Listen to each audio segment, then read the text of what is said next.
Former pro-democracy legislator Ted Hui was arrested at his home early on Wednesday morning.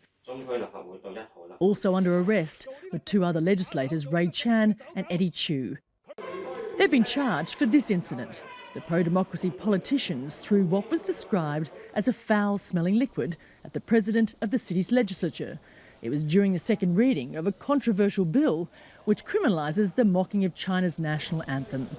Emergency services were called and the chamber was shut down, as a result delaying the passing of the legislation. Police say they intended to cause harm. The politicians say their arrest is unfair and unexpected. I condemn the arbitrary arrest of the police, and I condemn what the regime is doing against us, people with democratic values, people who speak for the core value of Hong Kong. These latest arrests are part of a citywide crackdown on opposition and dissent in Hong Kong that's intensified since the introduction of Beijing's national security law in July. That legislation targets what it calls acts of terrorism and penalises critics of the mainland.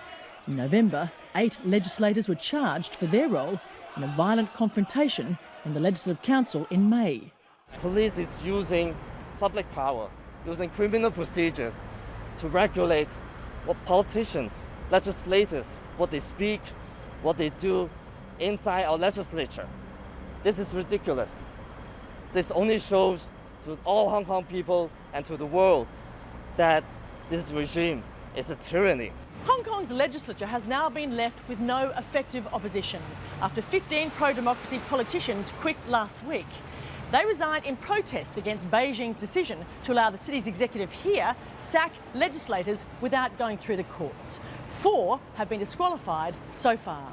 There may be no pro-democracy legislators left in the city's parliament, but they could still face arrest outside the chamber. Sarah Clarke, Al Jazeera, Hong Kong.